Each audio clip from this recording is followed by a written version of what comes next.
बिस्मिल्लाहिर्रहमानिर्रहीम। सामीन ग्रामी अस्सलाम वालेकुम।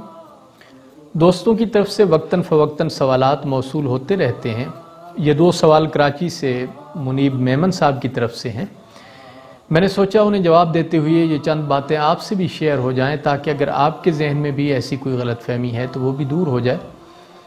पूछते हैं कि क्या औलिया अल्लाह की सोहबत से फैज़याब होने के लिए पहले उनके हाथ पे बैत होना ज़रूरी है? बिल्कुल भी नहीं। अगर आप किसी अल्लाह के वली की सोहबत में बैठेंगे तो आप ज़रूर फैज़याब होंगे। सोहबत औलिया के फ़वाइद और असरात तो ज़रूर मुरतब होते हैं। और तसव्वुफ़ का मामला तो यूँ है, जैसा कि हज़रत शाह वलीउल्लाह रहमतुल्लाह अलैह लिखते हैं कि इल्म हदीस जिस तरह रसूलुल्लाह की रिवायत का सिलसिला है, तसव्वुफ़ इसी तरह रसूलुल्लाह की सोहबत का सिलसिला है सल्लल्लाहु अलैहि वसल्लम। बैत होना बड़ी अच्छी बात है, आपकी निस्बत और ताल्लुक़ कायम हो जाता है। मगर ये तसव्वुर बिल्कुल गलत है कि जब तक आप बैत ना होंगे आपको फैज़ ही नहीं मिल सकता। मैं मुख्तसरन वजाहत कर दूं कि तसव्वुफ़ की इब्तिदाई सदियों में बाकायदा हाथ में हाथ देकर बैत होना ज़रूरी नहीं समझा जाता था। बस हुसूल फैज़ की नीयत से बुज़ुर्गान दीन की सोहबत इख्तियार करना ज़रूरी था। ये मैं मुतक़द्दिमीन सूफिया की बात कर रहा हूँ। हज़रत दाऊद ताई, फ़ुज़ैल बिन अयाज़, मारूफ़ करखी, फिर आगे तीसरी सदी हिजरी में आ जाएँ तो बायज़ीद बुस्तामी, ज़ुन्नून मिस्री, श्री सकती, जुनैद बगदादी। आगे चौथी सदी में भी यही तरीक़ाकार रहा, जिसमें शेख अबू तालिब मक्की और अबू नसर सिराज जैसी हस्तियाँ गुजरी। उनके दौर की बात कर रहा हूँ।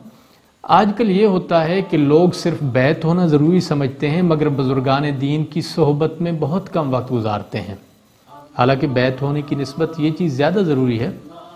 और ये जिसे आजकल पीरी मुरीदी कहा जाता है ना, कदीम सूफिया के यहाँ इसके लिए सोहबत की इस्तिलाह इस्तेमाल की जाती थी और मुरीद को साहिब यानी सोहबत याफ्ता कहा जाता था, जैसा कि इमाम मोहम्मद और काजी अबू यूसुफ को साहिब इमाम अबू हनीफा कहते हैं। इसी तरह जुनैद बगदादी, बायज़ीद बुस्तामी और शेख शिबली के मुरीद भी सोहबत याफ्ता कहलाते थे। और यूँ कहा जाता था कि फ़लाँ शख्स ने जुनैद की सोहबत उठाई या शिबली की सोहबत उठाई।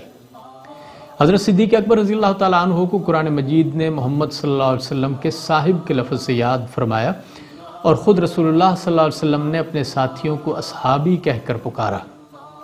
और ये सहाबा और असहाब का लफ्ज़ ख़ुद सोहबत की अहमियत वाज़े करता है।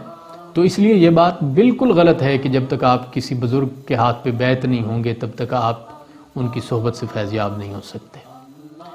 दूसरा सवाल ये था कि अमूमन कहा जाता है कि तसव्वुफ़ रहबानियत की तालीम देता है, तो इस बात में कितनी सच्चाई है? तो मैं वजाहत कर दूं कि रहबानियत से मुताल्लिक़ तो सूफिया का कॉन्सेप्ट ही मुख्तलिफ है। राहिब उसे कहा जाता है जो ख़ुद को मामलात से अलग करके सिर्फ़ इबादात तक महदूद होकर गोशा नशीन हो जाए। मगर सूफिया का कहना यह है कि अगर कोई शख्स लोगों से मेल जोल भी रखता है मगर उससे मखलूक के खुदा को कोई फ़ायदा नहीं पहुँच रहा, तो सूफिया के नज़दीक वो भी एक किस्म का राहिब है। देखिए, एक शख्स है जो उखरवी फ़ायदे के लिए लोगों से अलग हो गया और दूसरा शख्स दुनियावी फ़ायदे के लिए लोगों से घुल मिल रहा है।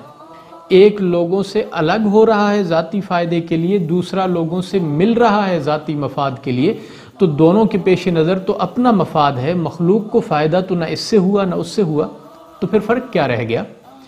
इसलिए आप मामलात में मखलूक खुदा की भलाई को पेश नज़र रखें, वरना गोशा नशीन हो जाएं या लोगों में बैठे रहें, कोई फ़र्क नहीं पड़ने वाला।